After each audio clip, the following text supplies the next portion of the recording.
afterwards, later, check on Jill, make sure. Yes, I have her number. Yeah, great, okay. Yeah. Oh, and Amy. Hi. I can't tell you how sweet it is to be here and to see all of you and to sit together and to walk meditation and to feel the fall. And part of it was traveling is intense, and I'll say a little bit about that. And then you come back really jet lagged. And then, as many of you know, I got hacked, and that was kind of an intense re-entry. So this feels like, oh God, this is so sweet. So I want to say thank you to all of you and to the people who helped lead the Sangha. Everything I hear is that it was really wonderful.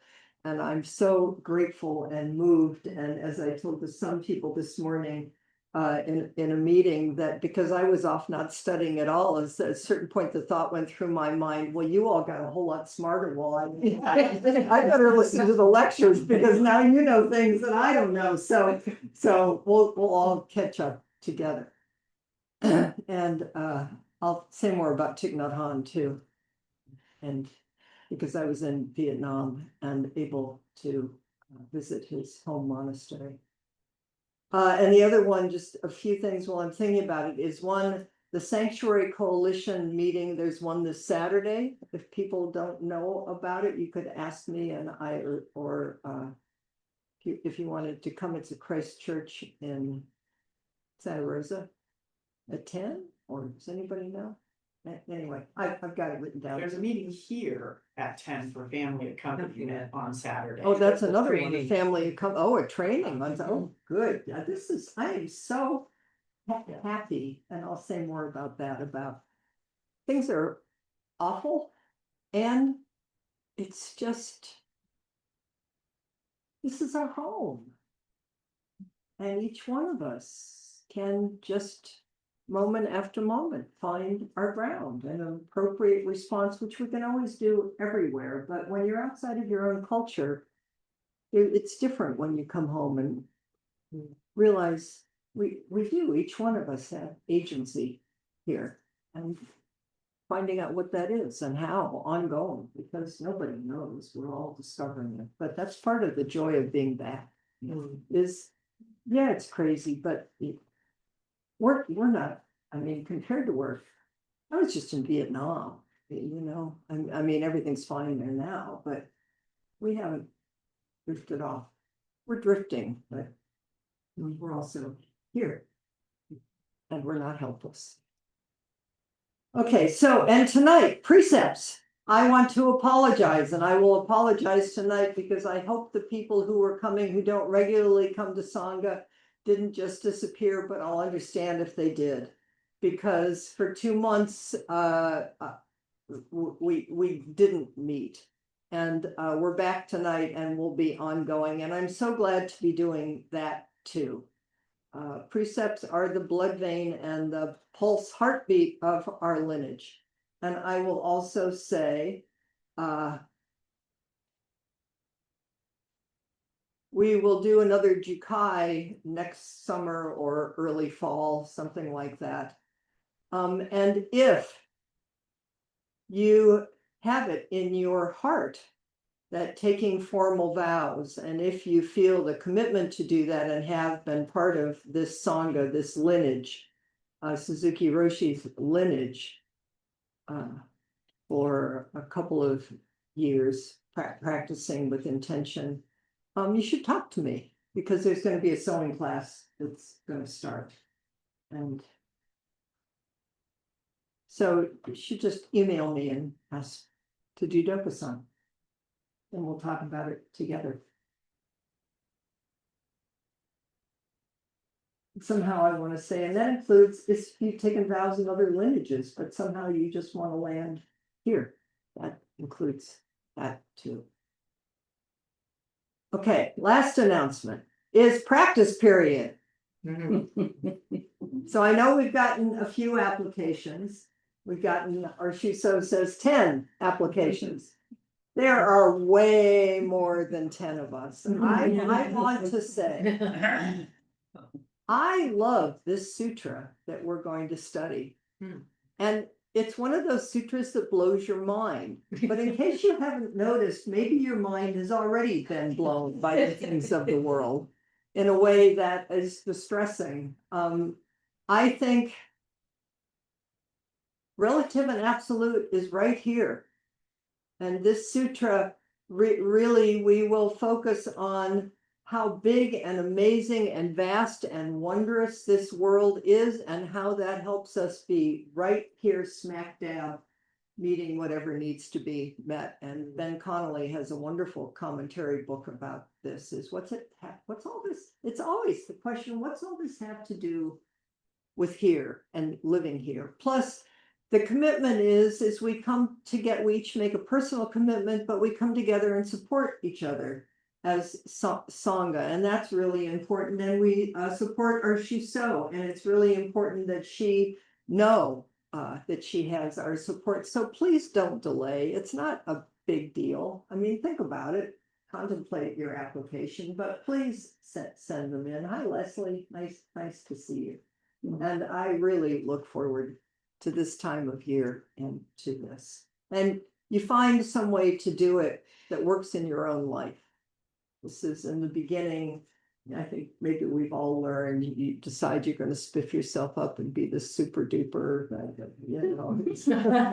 I mean, please do that if it's whatever that means, but also think deeply about what would enhance and deepen and enrich your life and your practice in this time. That will help you and it will help everybody.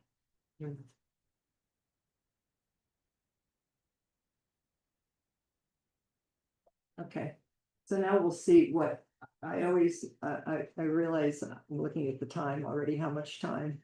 And I want to tell you a little bit about travels, maybe what I learned, but I also want, because we're going to spend the next month on becoming yourself on the final part today. Today I wanted to, there's an in-between section on this, just called something like everyday life. Zen in everyday life, and then we'll spend the rest of the time, I think, on the spirit of Zen ethics, which is precepts. I come back so deeply moved by Thich Nhat Hanh and his teachings and his practice.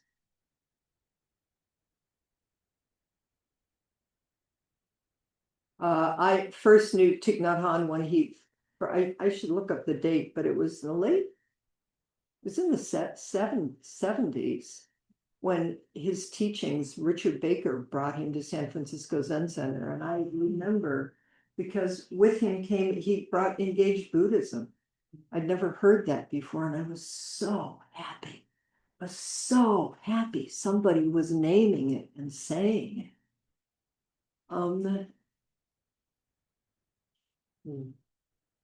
And since then, you know, you go on and you study other things, and Thich Nhat Hanh is nice, and I'm grateful for him, but I'm grateful for him again, in a similar or different way. I just want to recommend the 14 mindfulness trainings of engaged Buddhism, interbeing.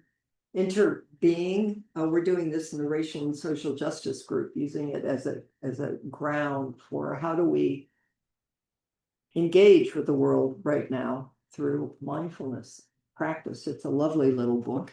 And I came home and picked up once again, Peace is Every Step, which is a beautiful, simple book, but not so. I mean, that's the thing, is it's not so simple. We've used it a lot. We used it when I was doing returning veterans. We're going to use it this time in the Wildland Firefighter Retreat. And it's so I want to bring forward just a little bit of both of them, Suzuki Roshi and Thich Nhat Hanh today. And then we'll see if we can also get to the living statement affirming our Bodhisattva vows. I better talk fast. No. let me, I hope you'll talk, we'll see what we can do.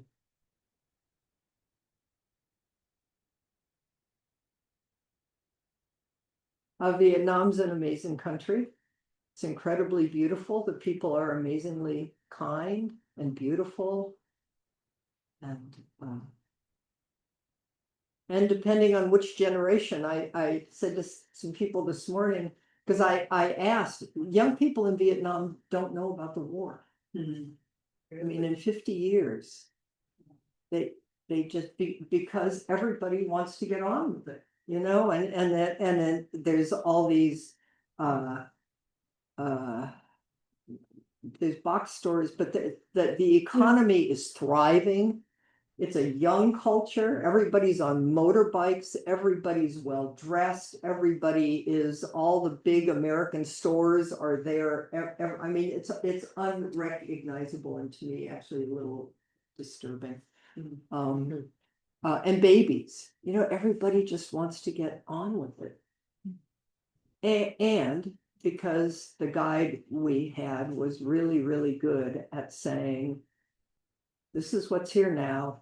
And this is what happened during the war. This is where the battles were. This is where there were bodies all over the ground. This is where, so there's this simultaneity of awareness that for me was everywhere all the time, just because that's who I am. The guide, I guess there's a couple things I kept thinking I wanted to tell you is the guide we get to sit down with like some 92-year-old people or people who actually lived through the war, and a lot of them talked about, both in the North and the South, of what it was to, during the day, like if you were in the South, it looked okay. And at night, the Viet Cong would come out and horrible things would happen, but nobody knew who was Viet Cong. Because everybody was melding and acting normal. And then, of course, the whole Ho Chi Minh Trail. But I just think in our culture right now, things are bad. And we now know there's dark corners of the internet and things, you know, I'm sure. But it's not, we haven't lost some ground here. I mean, there's a slipping, but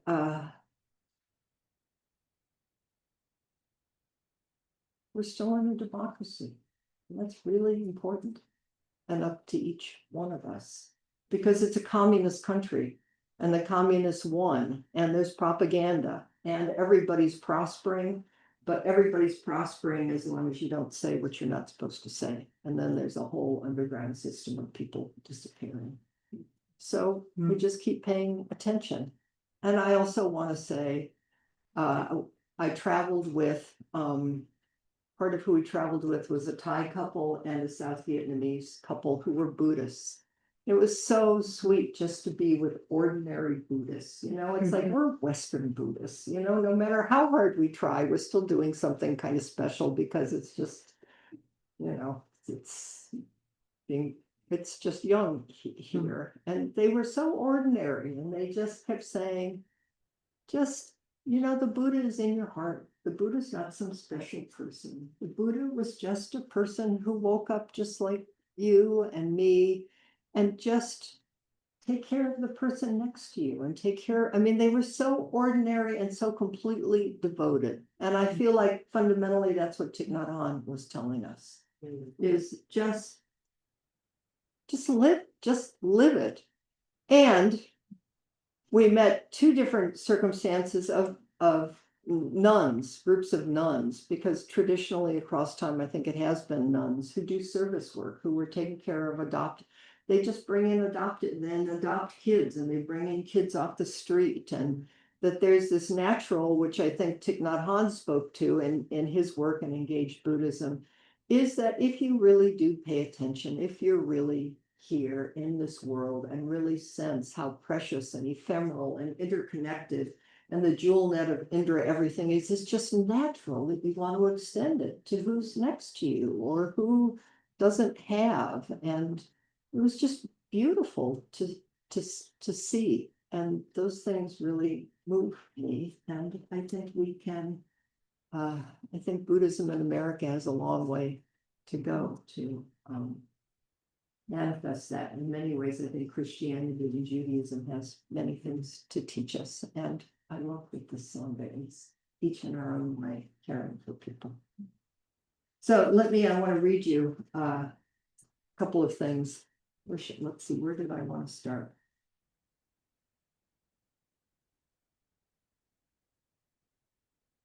Suzuki Roshi. It's very simple. It's very simple.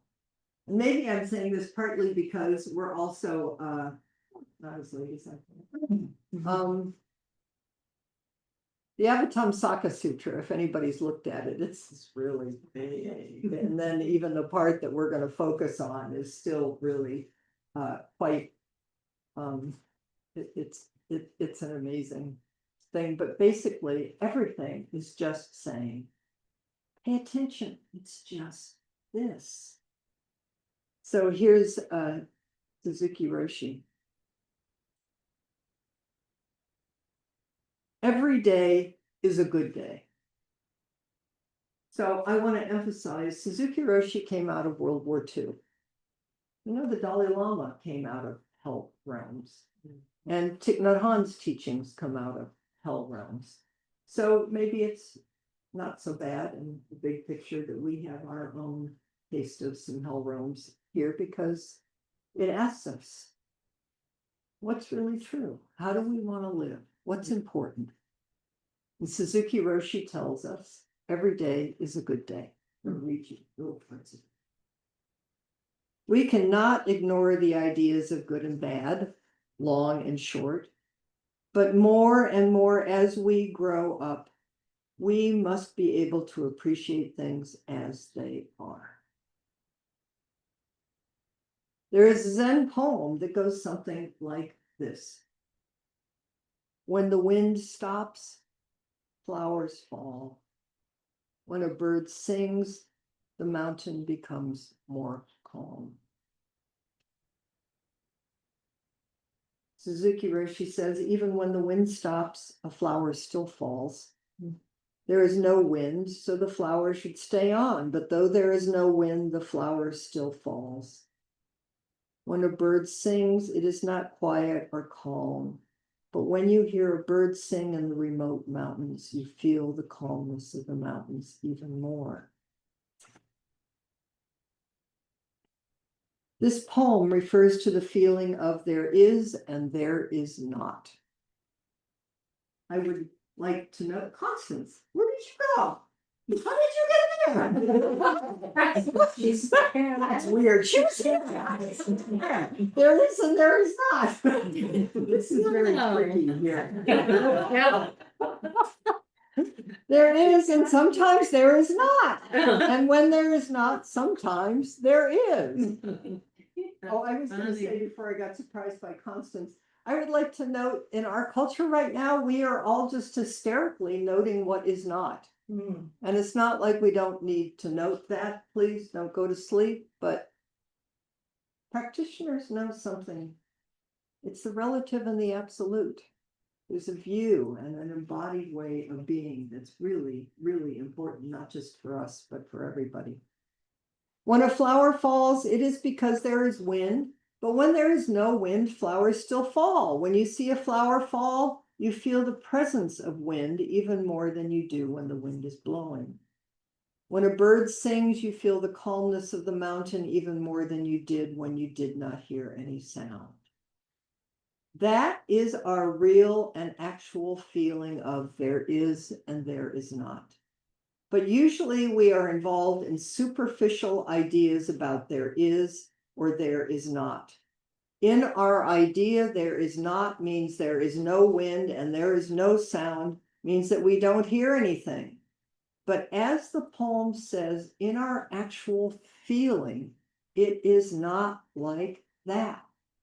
Actual feeling means being in the body, means being present, means just this. Come back over and over. And I will add, and we'll get to in Thich Nhat Hanh, is because I now understand in a more visceral way that Thich Nhat Hanh and his monastery was in the worst of it.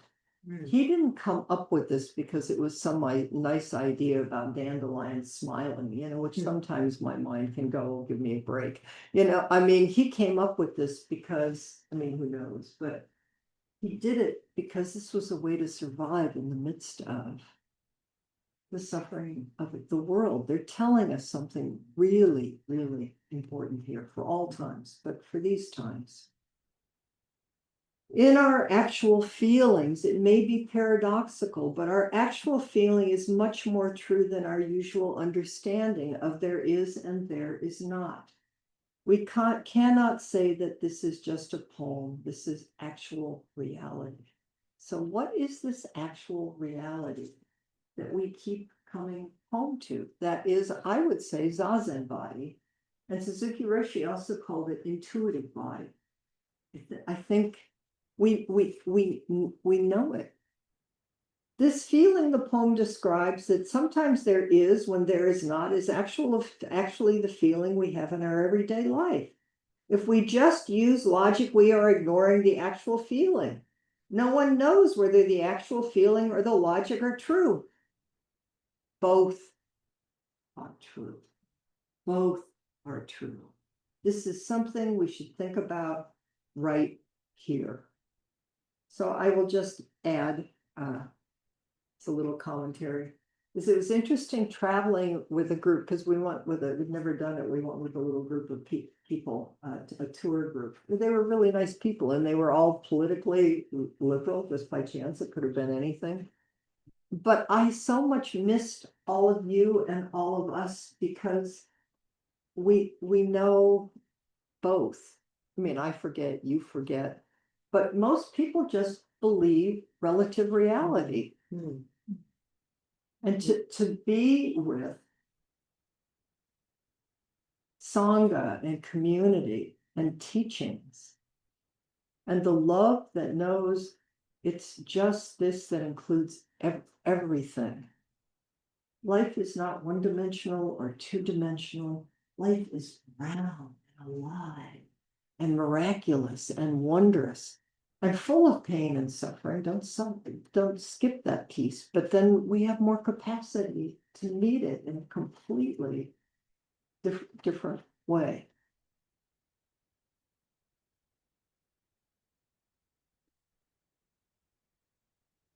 In short, if you are always involved in the life of there is and there is not, or enough and not enough, good and bad, anybody want to confess? Go ahead, confess. Every time you turn on the news, right and wrong. And there is right and wrong, but take a breath. Then you don't feel anything in its true sense. But when your mind is very calm, when your mind is calmness, then even though you see many things, you can appreciate the vastness of the being of what you see. Then you can appreciate things as it is, and every day is a good day. You can accept things in a simple way, and then you can appreciate them more. Short or tall, good or bad, we can appreciate things as it is, and we can appreciate the value of each thing.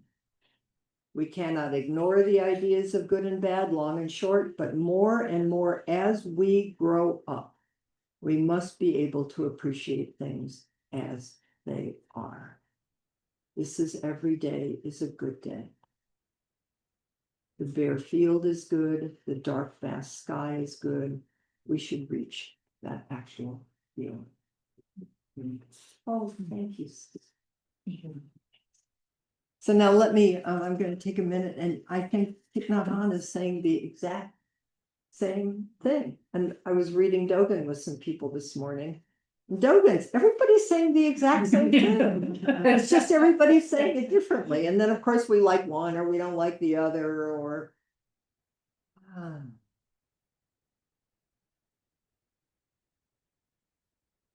living mindfully. This is pieces of these things.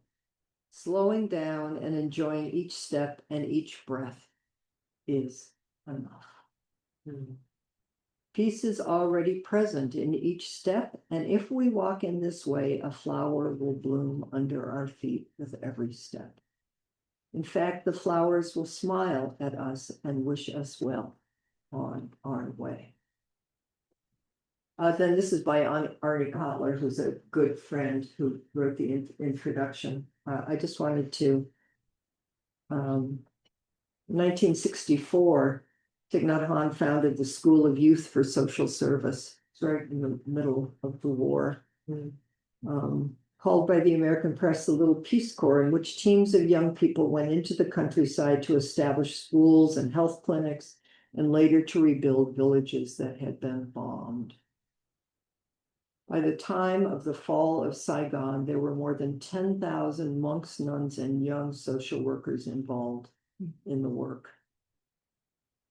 I mean, and I just want to say again, this was in the midst of, this was a natural response to hell realms. This wasn't like a nice idea, so let's go be good people. This was, people were slaughtering each other, and people wanted to just respond.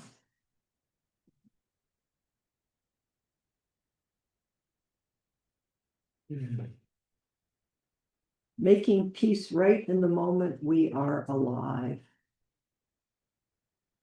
We were able to visit his monastery, but we were told that we might not be able to get in because he's so controversial still. He was exiled because he wouldn't take us aside. He just wanted to be of help in the midst of the suffering. Someone said, our guide said to us, there may be military presence there and they may just not let you in. But that wasn't the case in this circumstance, but he's still controversial because, I work with this. I clearly have an opinion about what's happening right now, but how? My opinion is deeper than my opinion about good and bad, right and wrong. It's just, it feels so important to sit in the ground of what's really true and really important, and then to find a way to express that. And each one of us has to find our own way. 24 brand new hours. Every morning when we wake up, we have 24 brand new hours to live. What a precious gift. We have the capacity to live in a way that these 24 hours will bring peace, joy, and happiness to ourselves and others. Peace is present right here and now in ourselves and in everything we do. Peace and happiness are available in every moment. Peace is every step. These aren't just words. I can see some of you copying. And we need to help each other because we all get lost and confused. And I think that's part of the point of what's happening right now, is to make everybody get lost and confused. So, practice is so beautiful. Practice is so beautiful. So, I thought I should have given this to Jared, our tech person, to put up on the screen, and I didn't. But I did put some on your seats, but it's also on the website. So if you're at home, you could also pull it up on the website.